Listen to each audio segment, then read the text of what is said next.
Understanding waves is the fundamental with the number one priority. We need to understand why and how to manage your waves. Now, there are three main decisions that we make when it comes to managing our waves down in the bot lane: freezing, slow pushing, and fast pushing. And for each of these decisions, first of all, we need to know why, and then we need to know how. So let's start with the why for freezing. We would want to freeze because freezing is good for a long lane to have space for all-ins. Let's say that our wave is in the middle and the enemy's wave is around the middle as well, then we don't have as much space as we'd necessarily like to look for an all-in.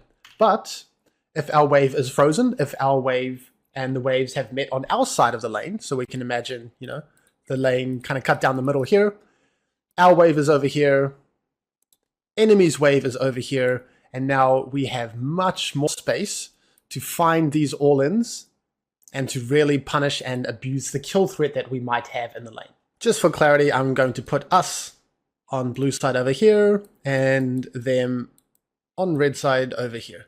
And so when we would want to have the space for an all-in, if we have kill threat, it's either going to be typically on engagers or playmakers, or if they're chunked, right? We don't have to be a high kill threat champion if the enemy is just really easy to kill in the first place because they have no health. Now, having this freeze could also be good for ganks. If our jungler is on or near our side of the map, then if they're looking to gank, they can quite easily access the enemies from this angle. Whereas the alternative, even if we're just around the middle of the lane, here's our wave, here's their wave, then the jungler is going to have a much tougher time to actually get to the enemies in time and kill them. There's no use getting mad at your jungler for not ganking if we haven't even set our jungler up by forcing enemies to be extended in the lane for that gank. Freezing can also be a good tool to temporarily deny minions. So even if you don't have kill threat, if you can hold a freeze to deny some minions for whatever reason you may be able to, this could be good. Let's say this is our champion,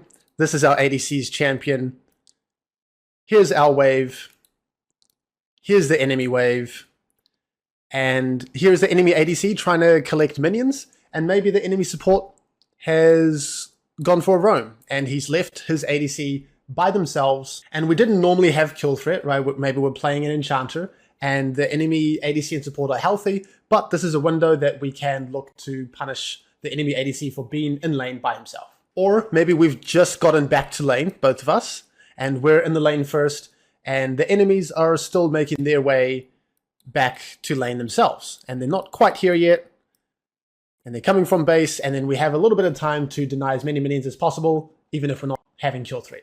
Holding a freeze can generate a tremendous amount of pressure on the enemies to do something about that freeze, because if we have kill threat and we have a freeze, we can kill them. And if they don't walk up to contest minions, then they're losing minions. And understanding that minions and waves are the building blocks of League of Legends, and almost all of our decisions in the early game are going to be centered around minions, being able to manipulate them like this can go far for you. The last main reason why we might want to hold a freeze is for a defensive option as well. It's good to survive when you're scared of the enemy threat. Either, let's say that they're really scary in the 2v2, and they want a lot of space, right? But we just give them very little space in the lane, so now they can't all in. Now we're able to scale up and stay safe. Or similarly, if their jungler wants to look for a gank, now they can't just easily jump into the lane and kill us over here. They're going to have to really try and wrap around us, and there's very little space to reliably get a gank off against us. Moving on to the how for freezing. So the most consistent tool to generate a freeze is to crash your wave into the enemy tower. Here's our wave. Here's the enemy wave. And what we are going to do is we are going to push our wave into the enemy tower. And of course, we will kill the enemy wave while we're doing that. So our wave is over here. And then the incoming enemy wave, they come along one by one, and then they aggro onto our wave over here. And what happens is that the enemy minions are going to bunch up. They are going to bunch up, and they are going to stop conga lining straight down the lane. They're going to focus our wave, and this is going to do one of two things. The first thing is that because their wave is engaged against our wave under tower, meanwhile our wave is just beelining it straight up through the lane. So here are all the minions in a Congo line. They're going to sprint up, and our wave here is going to meet their wave on their side of the lane. And what that means is that future reinforcements, the following waves, their waves are going to reach the minions first, right? Because it's on their side of the lane naturally. Now, the other thing that crashing our wave into tower is going to do is, because the enemy wave is bunched up, they're going to focus fire our minions down first. So let's picture our 6 minions Congo lining in a line, kind of running up, and then the enemy wave is going to be bunched up from here, and then they're going to run forwards, and they're still going to be bunched up. They're going to have quite a tight formation, something much more like this. And then when they see our first minion, they're already hitting our first minion much faster before our minion wave has a time to organize ourselves in a similar type of formation. And so all of that time, they're damaging our wave isn't damaging theirs, and so naturally that's going to cause their wave to push into us. Otherwise, whenever the enemy has a bigger wave, it's potentially freezable by us, and especially if the wave is on their side of the lane, because in that situation, like we said, their reinforcements are going to arrive first, which means it's easier for us to let it push into us and hold the wave on our side. So let's imagine that this is the collective HP pool of the enemy minions, and then this is going to be the collective HP pool of our minions. Let's say we have the same number of minions, but theirs are healthier. Ours are a lot more chunked out. And so in that situation, their wave is going to push into us. Having a freeze doesn't necessarily mean that the enemy's wave has more minions than yours initially. HP pool, the number of minions, where the waves are meeting in the lane, these are all going to be relevant factors in assessing whether you can hold a freeze. So let's say the HP pools are even, the waves are in the middle, and you want to hold a freeze. What the enemies could do is they just mindlessly start damaging your wave when they shouldn't. They reduce your minion's HP pool, and now they've kind of gifted you a freeze opportunity if that is something that you want to take. Now, people generally want to shove before basing. They want to shove the wave into our tower over here, and then they can kind of peel off, and then they can go home. If we can prevent that, if we can thin their wave out, if we can reduce the HP pool a little bit, and instead of them having a really healthy wave that they're trying to crash, we're auto-attacking it, we're using some spells if we have to, it's a much weaker health pool of minions that they're trying to escort into the tower. Now it's easier for us to hold this wave outside of our tower until the next wave arrives. And so then we can kind of stand our ground here before the wave is in range of our tower, and then we've held a freeze. If we don't thin the wave out and the wave is still really big and healthy, then you're standing out of the tower, you're trying to hold the wave, you're taking way too much damage from the minion wave. The enemies can kind of push you off quite easily as well. So in this scenario, a rule of thumb to have a healthy enough freeze is that the bare minimum is 3 full health ranged minions.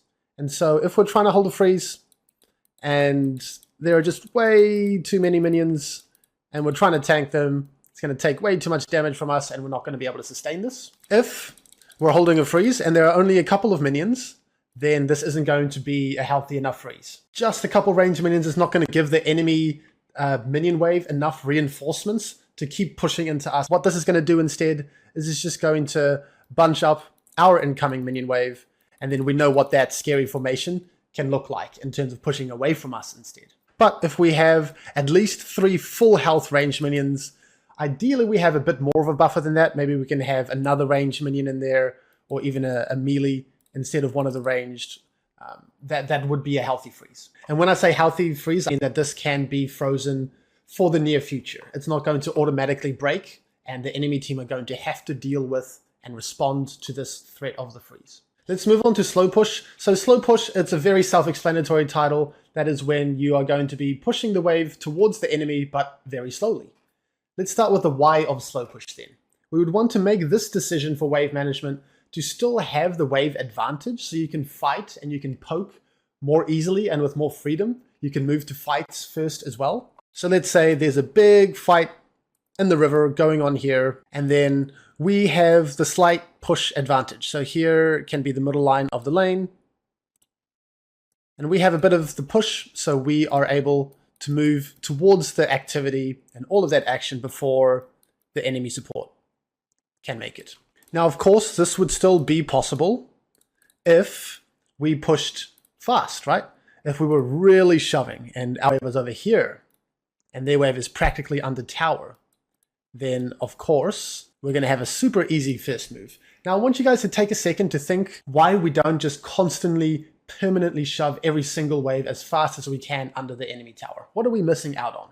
If they're constantly stuck under tower, then it's going to be hard for us to have much room in the lane to find poke, to find engages, very little space to do anything here. And the enemy can be rather content just sitting under tower and collecting wave after wave and just kind of stalling out the lane in a way. So if we have that slow push, like we were talking about, then we still have enough space in the lane to reliably get something done. But also, even though we have the minion HP advantage, right? We have the slow shove, we have control of the wave. We can still deny some minions while we're doing so. We're not going to freeze and deny entire waves, but they're going to be 1 or 2, maybe even 3 minions that we can still pressure the enemy off while we have that advantage, which of course is going to be a lot better than 0 if we're constantly donating them every single minion of every single wave to them under tower. And it's not just having space to all in, it's having space to poke with ranged supports as well. Now let's picture another example to explain why else we might want to slow push. Let's say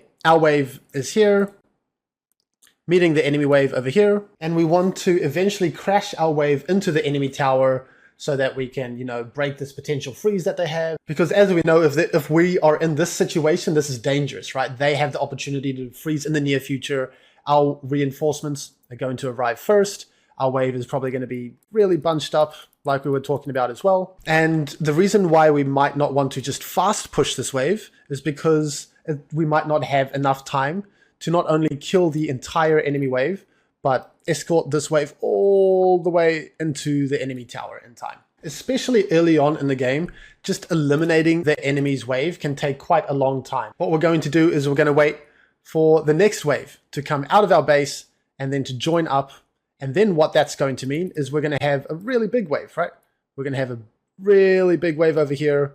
And once we have this bigger wave, and the enemy wave hasn't arrived yet, once we have this giant wave here, it's going to be much safer to then clear the enemy wave and escort this big wave under their tower. It's going to be much harder for them to hold the freeze because we have more minions, and we're going to have more time and space to work with to escort this wave under tower. So slow pushing one wave and then shoving the next wave, this can be very useful when we're looking to generate a roam window, or at the very least preventing the enemy from freezing the wave outside their tower. Now we talked about the first reason for the slow push is so that we can have the first move if there is a fight that we wanted to move to or something like that. How we would do that is we would just maintain a small minion HP advantage.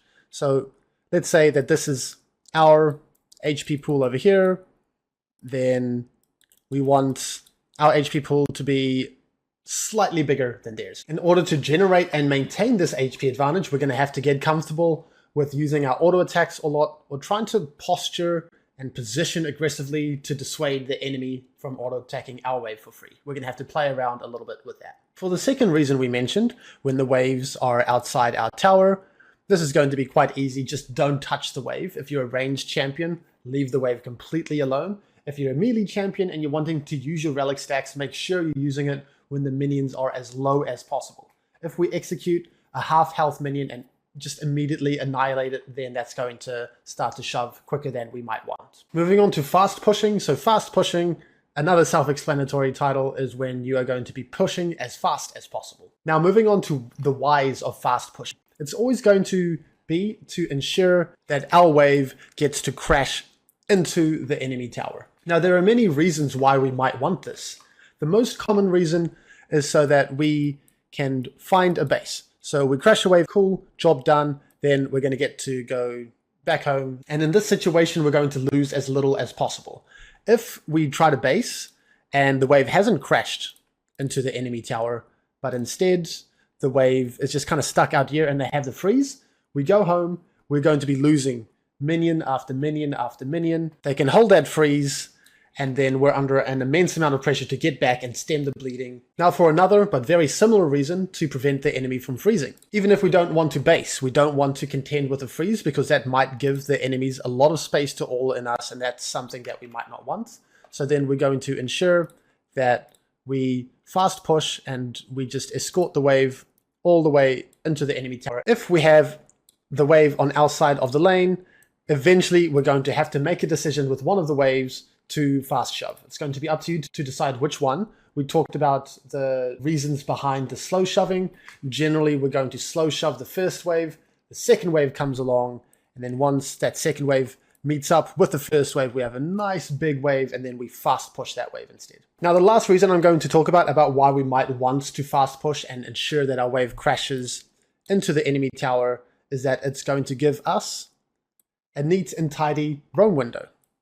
We manage to crash a wave, great. That gives us a lot of space and a lot of time to just roam away from bot lane, and then our ADC does not have to contend with the freeze where he's losing minion after minion. He's going to be happy. We're going to be happy. Job done. For the hows of fast pushing, this is the most self-explanatory. Do everything you can to shove as quickly as possible.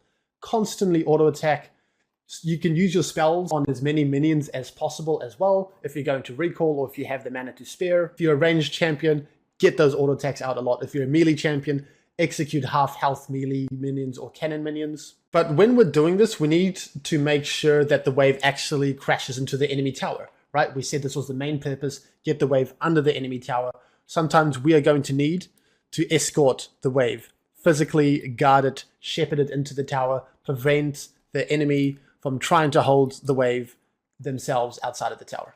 These general laning concepts are going to apply to every champion, regardless if they're melee or ranged. And I'm going to be talking about three main concepts for this video. Having deliberate spell usage, understanding the importance of cooldowns, and towing the line between danger and safety. Now, the idea behind deliberate spell usage is that we want to get the most value out of every spell that we cast, regardless of our champion. Whether it's a big cooldown like Blitzcrank Hook, and we make sure that we give ourselves the best chance of hitting the hook, or whether it's something smaller like Senna's Q, making sure that it heals as well as does some damage. The idea is we're just trying to extract as much value as possible out of every spell. We're going to have a look at a few examples here, and this is from the perspective of one of my REL students. This is going to be an example of deliberate spell usage. And so here what we're going to do with our Q is we're going to stun both of them. REL's Q hitbox looks something like a circle around her and a line towards where she's casting it. If we weren't deliberate with our Q, what we might have seen instead is that we go forwards and then we just immediately Q only onto the Lulu. For the next few examples, it's going to be from the perspective of my Thresh student over here. We're going to have a look at some deliberate spell usages, and then we're going to have a look at a non-deliberate spell usage. So the first example coming up here, it's going to be deliberate Q usage. And so in order to have a deliberate Thresh Q usage, you want to give yourself the highest percentage chance of landing the skill. In this example, that's going to be after using your flash and your E to practically guarantee that your Q is going to land. And so that's exactly what we're going to do. Flash forwards, E, and then find a hook. Very hard to dodge. Great deliberate Q usage. Jumping a little bit forwards now, and we are going to be pressuring in fog.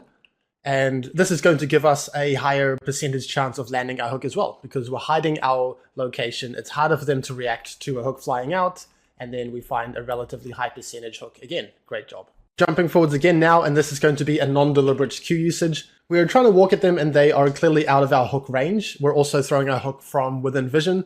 And so this is not deliberate. This is a very, very low chance of hitting. And now what we've done is we've just put our important hook ability on cooldown. It would be much better in this instance to be able to recognize that they're not out of position. As much as I would like to have a Q hit them, it's not going to. I'm just going to hang on to it and find a more deliberate time to cast this spell. The next general concept is understanding the importance of cooldowns. When a spell is up versus when a spell is down, those are going to be two very different situations. And so what we want to be able to do is to punish when the enemy is lacking their cooldowns and give respect when we are lacking our cooldowns. So for this first example, we are the Braum here against the Blitzcrank. I'm going to be posturing rather defensively initially. And then what's going to happen is Blitzcrank puts his Q on cooldown. Now Blitzcrank has no Q. I know that his Q is going to have a long cooldown, and so I have a lot of time to punish as much as I can. So I'm going to start running forwards, big shift in body language, and then I'm going to start a fight, and I understand how useless Blitzcrank is without his cooldown. And so what this is going to lead to is just a really good state for us in the bot lane. Doesn't even matter if we get the kills in the end here or not. Turns out that we do end up getting a kill. Great.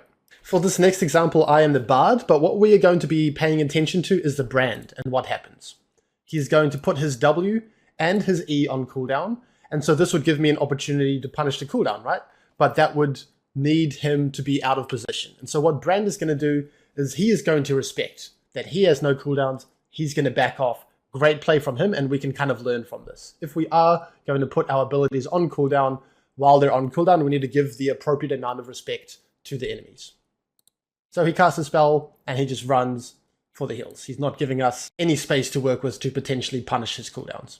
Now for the last example for punishing cooldowns, this example, nothing flashy is going to happen, but I do want to show you the intent that you can have. So what's going to happen is Lulu is going to put her Q on cooldown. Okay, that means that I have a brief window to walk forwards and pressure a little bit, and then I'm going to have to back off, right? This is not Blitzcrank. This is not a level 1 Blitzcrank that is now as useless as a melee minion. Lulu's Q is going to have a shorter cooldown. She's still ranged. She still has other abilities, but we get a little bit of freedom on this brief window. So I'm going to walk up with a little bit of freedom, try to pressure the ADC, and you can see that the Lulu appropriately backs off as well. This is what high-level League of Legends laning is going to look like. Now, the final concept is towing the line between danger and safety. And what I mean by this is you want to be as close to being out of position as possible with not actually being out of position. You don't want to run into the enemy tower, you'd be out of position and you'd die. You don't want to be standing under your tower, you'd be way too far away from that line, you're way too far in the safe zone. Let's find that middle ground, let's find that line where we're right on the edge of our limits, exerting as much pressure as possible. And that's going to do a number of different things. The first thing is that it could force cooldowns out of your enemy. So if you're really close to their spell range, they might be inclined to think that they can hit you, throw out a spell, and then you dodge it. It could also put a lot of pressure on the enemy ADC so that they don't feel comfortable or safe in walking up and getting a last hit. Posturing and playing on that line could allow you to find some situations to land some spells of your own, whereas if you're just kind of hanging back, you're never going to find that spell angle. It can also overwhelm your opponents. So if you're from your opponent's perspective, if they see you just dancing confidently right in their face, right on that line that we're talking about, they're going to be distracted by you. They're going to get overwhelmed, maybe even intimidated, and it's going to disrupt their play. And the example I'm going to show you is the example that we just looked at, but from a slightly different perspective. So this is the exact same clip. However, notice that I'm going to be towing that line between danger and safety. I am right on the edge of her Q range, right? If she's going to throw out a Q, I'm trying to move away from her Q. I'm trying to tow that line as closely as possible between danger and safety. And this could be, it will be different for each champion, right? If this was a Blitzcrank, I'd need to respect his hook range. I would either stand outside of Blitz's hook range, or I could even be standing over here, because even though this is within a Blitzcrank's hook range, the minion could block it, right? So I would be safe there. So we're always thinking about how can we be as pressuring as possible while still being safe. And so I'm towing that line, I get Lulu's Q out, and then great, I forced out her cooldown, now I can look to pressure. If I was just hanging back the whole time over here, she's never pressing her Q, I'm never generating an opportunity to pressure a little bit more than I could be. So I'm right on the edge, and there we go. We can think of this as a dance. If you're better at playing this dance by towing that line more precisely than your opponents, you're going to be able to come out ahead in the laning phase by that alone. And this line that I'm talking about, of course, is going to be different for each situation. Depends on your champ, depends on the enemy champs. You're really going to have to get a feel for it. And the way that we are going to be able to think about where that line is going to be in any specific situation is just trial and error, right? I wasn't born knowing Lulu's Q range. I have played a lot of League. I have limit tested. I've been hit by a lot of Lulu Qs. And now I know that if I stay about this range away, then I'm going to be able to be towing that line. And you have to be comfortable with overstepping your limits, getting hit by those Lulu Qs, getting hit by some Blitzcrank Qs, until you can tow that line more precisely and more precisely until you're really confident with this skill. The main problem that we need to solve for laning as melee supports is exactly that. We are melee. We are short range. That's a big deal. And if we don't find a way to overcome this ranged deficit, we are going to struggle really hard. We're going to get outranged, we're going to get poked down, and we're going to become useless quite quickly.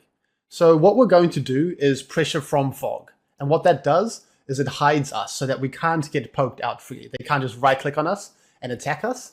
They're going to struggle more to land skill shots because we're hidden and we have a little bit of space to move in the bushes. We're going to hide our engages, so posturing to engage from fog so they don't see our body language, and our exact position is going to hide our engages a little bit more as well. And for all of these points, this is going to help us overcome our range disadvantage. Now the enemy has to either face check these bushes and lose, or ward out the bushes and for them to be swept away by us, or just respect our pressure and let us control the lane. Now let's look at this example, and this is going to be from the perspective of my Rakan student. And so we're getting to dodge the Zeri auto attacks here. Getting to dodge some more, using that fog to help us do so.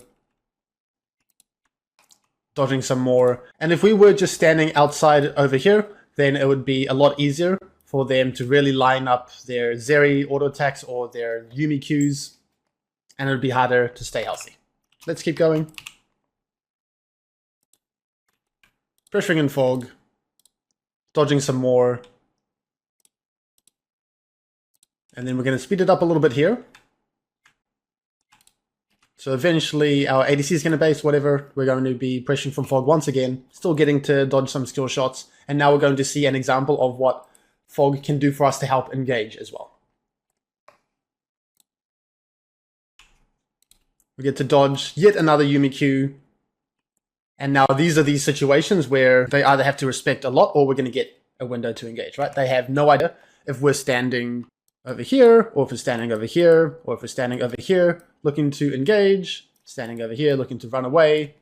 And so then we get to engage from fog, and then, great, get an engage off, and now the lane is looking really good for us. Whereas if we were just kind of running straight at them from the middle of the lane, if we were here instead and just trying to straight run at them, they're going to see us coming. We're never going to get that landed because they're going to constantly space us and react faster. The next concept that I want to talk about for melee supports in lane phase is the two-step process.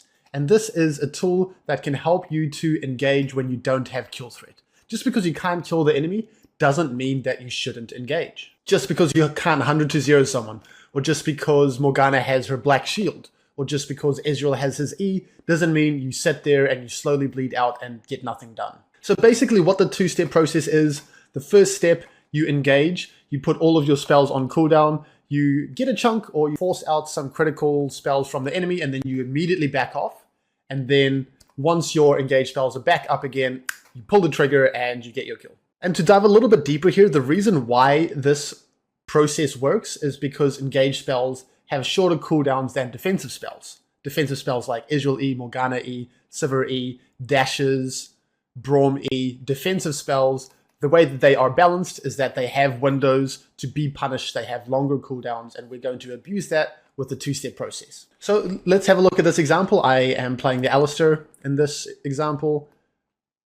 I'm going to force out Ezreal's E, great, job done. I'm going to immediately back off. There's no point in me just kind of awkwardly hanging around near him and hoping for the best when I can't do anything. I'm waiting for my cooldowns to come back up, and then I'm going to have a brief window to immediately pull the trigger and get a kill before his E is back up.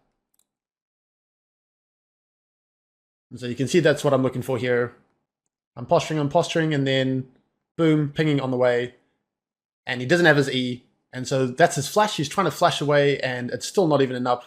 We still get the kill. Even if we didn't get the kill there, this would be hugely advantageous, right? I've barely invested anything, and he's either getting chunked and flashing, or he's dying, because I know that I can punish his long cooldowns. Sometimes we're going to use our engage to chunk them out, soften them up as the first step, immediately back off, and then the second step we can commit, we can invest our ignite, our flash, and really look to push the envelope. And that's just the nature of the game, right? Champions are kind of balanced around not being able to just 100 to 0 you. So this is a process that you want to get quite comfortable with. Now, of course, sometimes we will have 100 to 0 threat. Maybe you have an all-in lane.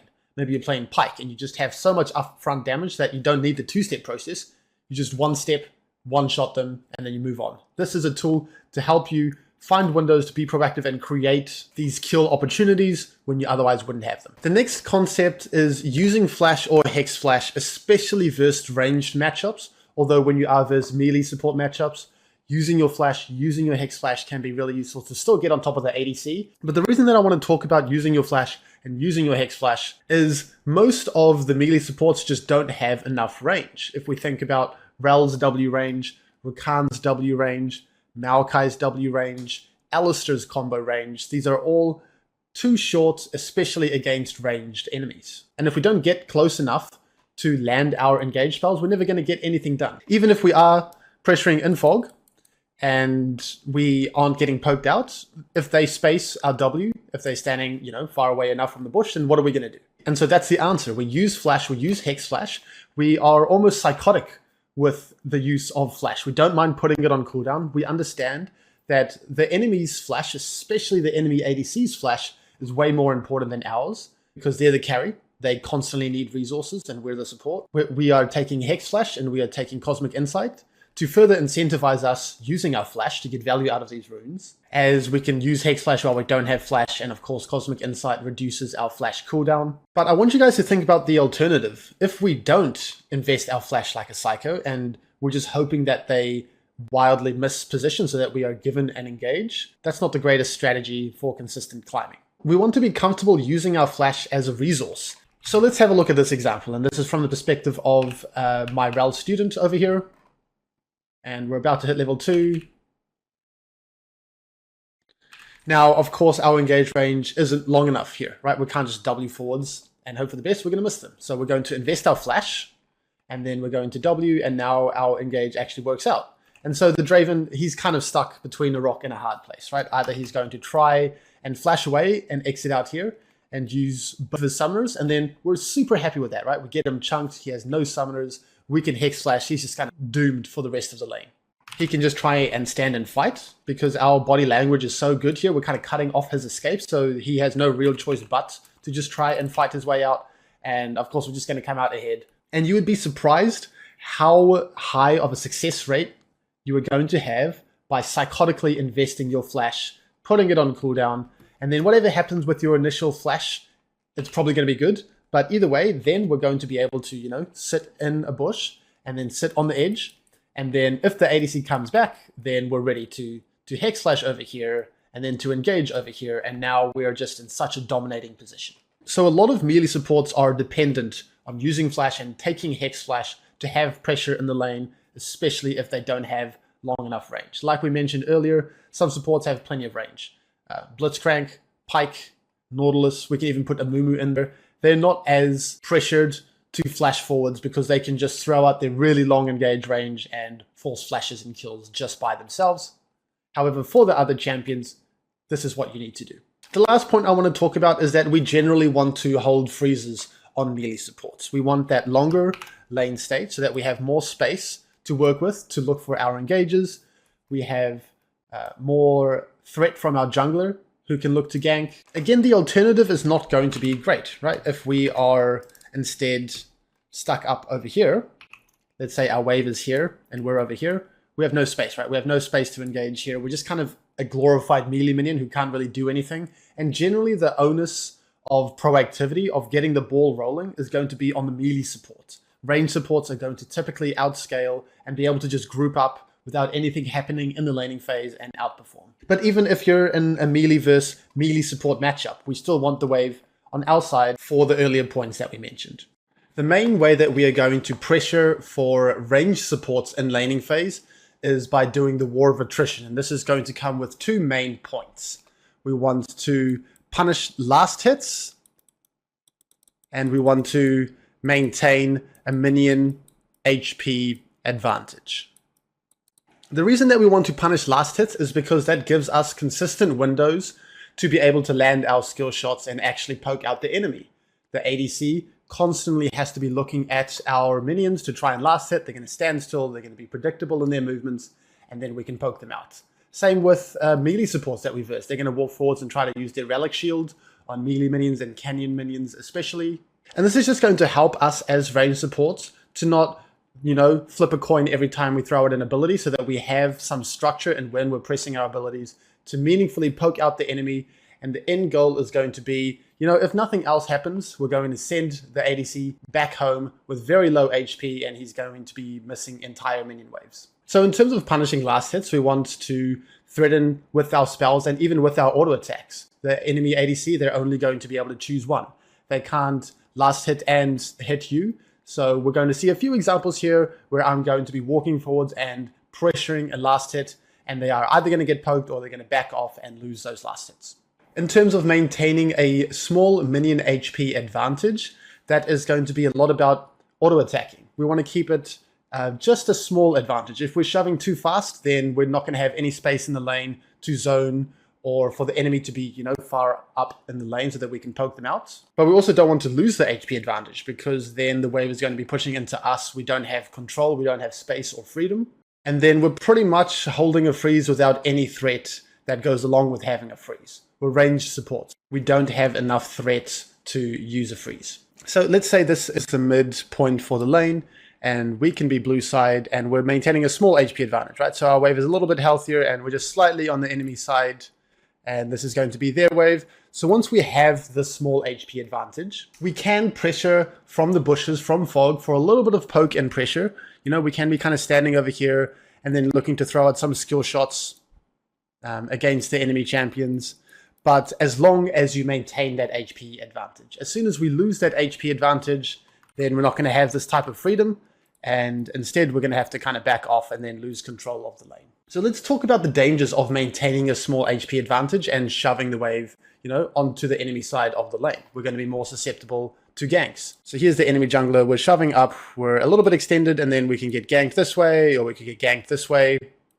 And we need to figure out how to deal with this. So one thing that we can do is we can use our wards. We can use our trinket, and we can place it in river to spot out the enemy jungle's ganks. We can also position differently. So instead of positioning on the bot side of the lane near fog, near the bushes, we can instead be posturing on top side and just kind of towing this kind of line around here so that we can physically deter the ganks. We don't want the enemy jungle to have free access onto our ADC, so we're going to dissuade him. We're going to use some spells against him, and we're going to be a human ward as well. Another danger of using this war of attrition strategy is that we're extending up in the lane, and so that could give the enemy support space to all in us. And so we are going to choose this war of attrition strategy when we aren't versus sufficient threat. So if they don't have much threat, we're safe to shove up and dominate 2v2. If they do have a lot of threat, then we aren't safe to shove up and give them this extended lane, and then we instead would freeze.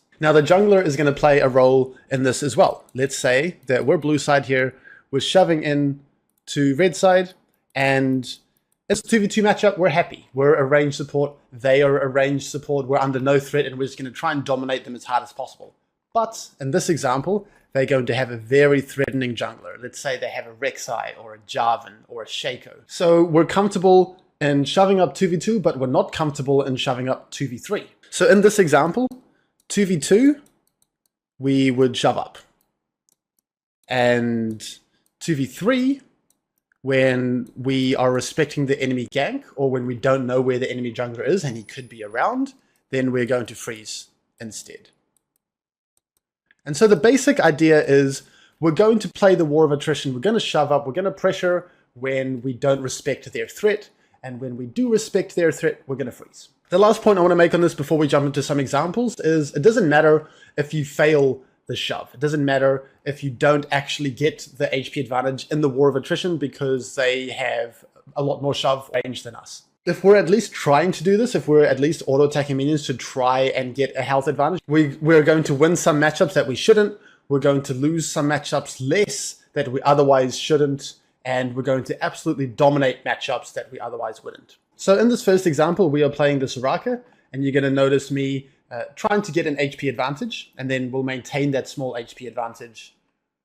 I'm going to drop an auto here, and then I'm pretty happy with the HP advantage we have right now. Again, we don't want a hard shove. We don't want to just perma-shove every single wave. We want to maintain a small HP advantage so that we have as much agency in the lane as possible to still have some space to poke and to maybe zone off a few minions here and there, but to have control of the lane regardless. And so right now, maintaining that HP advantage, and then I'm going to be walking forwards. I'm pressuring. I'm going to try to pressure this Kai'Sa off of the last hits if I can. Otherwise, back to hitting minions. And so what high-level League of Legends laning can look like is that I'm going to be posturing forwards to pressure the enemy ADC off of the last hits, and then the enemy support is going to respond and try to relieve the pressure that I'm creating. And then a lot of times you're not going to be able to just poke out the enemy ADC for free. You're instead going to trade with the enemy support. Of course, this is not going to happen consistently, and especially the lower elo you get, you're going to be given freedom to just poke out the enemy ADC. Anyway, let's keep going. And what happened there is I successfully zoned off the enemy ADC from a last hit. So I'm posturing forwards here. I'm just a little bit slow on punishing this last hit here, as we can see.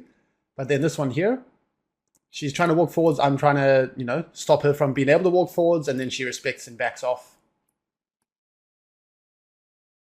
And then after the second wave, eventually I'm going to peel off and go and ward in the river. I don't want to get ganked. I'm planning to continue to dominate 2v2 and shove and poke. Then I'm right back to maintaining the small HP advantage we have and then punishing last hits. I'm not spamming auto attacks here. We have a comfortable HP advantage.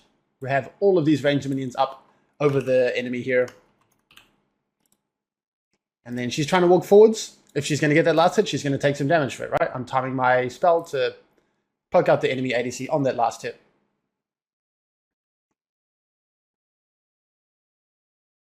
Then I'm going to be posturing forwards again. If she wants to get that last hit, then she's going to get punished. And that's exactly what we saw here. The enemy support is trying to relieve pressure, right? They want this last hit. I'm going to pressure her. She's going to respond. And so this support is playing as well as they can, but I'm happy to take a trade against the enemy support if that's what they want as well. So we're just going to jump a little bit forwards here, and this is going to be a crystal clear example of me pressuring last hits. So Kai'Sa, of course, she wants to collect these last hits, and I'm going to pressure as much as possible. She's going to try and last hit some minions. I'm going to order her. She's ordering and queuing, and I'm just ordering her. My Q is on cooldown. It doesn't matter. I can still use my auto attacks, right? It's still going to be better than nothing, and they still have to choose between you or the last hits. And just that the way that this early lane was playing out, it just looks great, right? We just have so much freedom. We have so much pressure. We're constantly in control of the lane. They're kind of stuck on their side and they can't really get a foothold in the lane. They're going to get chunked. They can't poke us down easily. They're going to have an awkward base time where it's all going to kind of add up. Also, because of how much we're pressuring bot lane, we're going to naturally draw the enemy jungler, right? As we can see here, the enemy jungler is trying to relieve some of the pressure we generated here. We can waste their time. We can win 2v2, we can waste jungler's time, and then we're almost carrying the early game by ourselves. For this example, I'm just going to speed it up a little bit, and what I want to show is that I'm comfortable in playing the war of attrition, shoving, poking, pressuring in the 2v2, but in the 2v3, when I want to respect the jungler's gank, it is going to be quite evident that I am just going to choose to freeze instead. So we have that HP advantage. I'm even going to look to use my level 2 spike here and run forwards. Doesn't matter if you're playing an enchanter or if you're playing one of the better level 2 spikers in the game like Pyke. You are going to be much stronger than enemy on your level 2, so run forward, do something with it. Otherwise, quite clear we're in a great position in the 2v2. And now we're versus Shaco, right? So I'm hanging back. I am positioning on the top side of lane. I don't want to be extended too far up in the lane. I wouldn't want to be caught, way out here, and then the Shaco can gank us quite easily. I'm going to be a human ward. I can see Shaco coming from here. We've got an ward over here. So if Shaco tries to, enter through here and then do his little Q over the wall towards here, we're going to be well informed, and I'm just going to wait. I know that Shaco is not going to hang around here forever. So if that means that just for one wave, I'm going to be more defensive, I'm going to let it push into us, I'm going to be a human ward, so be it. And then what you will notice is that once I get information of Shaco's whereabouts, I snap right back into the war of attrition. Now it's 2v2, now they have no threat, now it's time to punish as much as possible. So I'm hanging back, don't have any information on Shaco. I know he's very strong early on with his ganks. Still chilling, still staying alive, and then we saw there. Shaco showed on the minimap, on top side. I immediately start pinging on the way, and now I'm going to try to get the HP advantage back on bot wave. I'm posturing much more aggressively and confidently.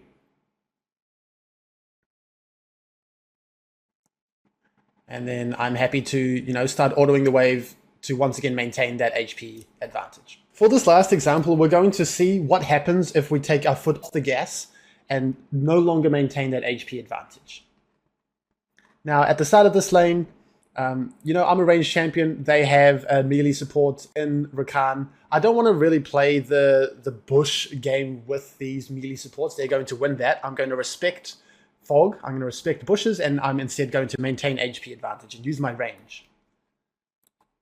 And you can see it kind of pays off here.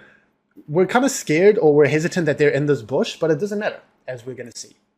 We give them enough space and respect, and it's going to work out in our favor.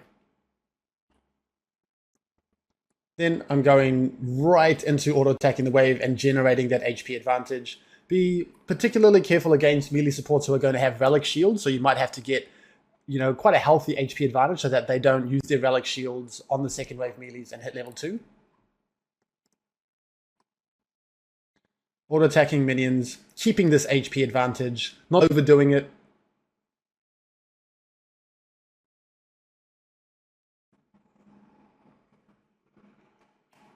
Okay. Posturing aggressively, trying to find as many free auto attacks as I can, trying to zone as much as I can as well. Although, of course, they're playing very respectfully, so we're not going to get anything done there. And here comes the tricky part, right? So they started in lane, so we can assume that the enemy jungle may have started on top side, maybe clearing down towards us, and I'm a little bit hesitant to be extended too far up because they have threat 2v3. We have to respect their gank. They are the Xayah Rakan. They have a Nocturne who definitely can gank early on. He doesn't really need level 6 to have a little bit of threat. And then Nocturne shows on the just on the top side of mid. And so what should happen is we should start to play the War of Attrition, 2v2. We should start to punish last hits a bit more. We should start to auto-attack minions and get that HP advantage back. However, I just didn't this game for some reason. And so we're going to see the consequences of that soon enough. We do have a bit of an HP advantage here, but it's going to drop pretty quickly. And I'm not timing my poke on last hits as much as I should be.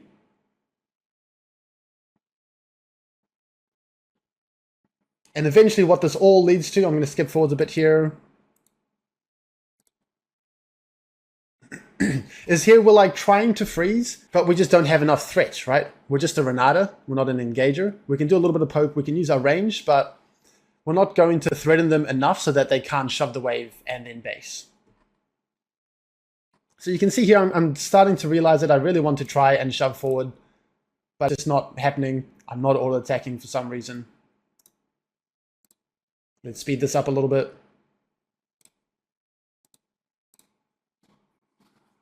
So even though we've been poking them out and we've been winning the lane in one sense, in another sense, we don't have enough threat. They're going to crash this wave. They're going to go home. They're going to spend their golds. And then it's all for nothing.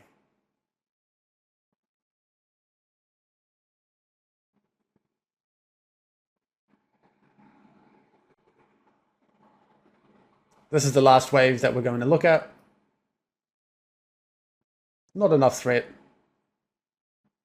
And then all of our hard work is going to go down the drain because they just get to go home and heal and spend all of their gold.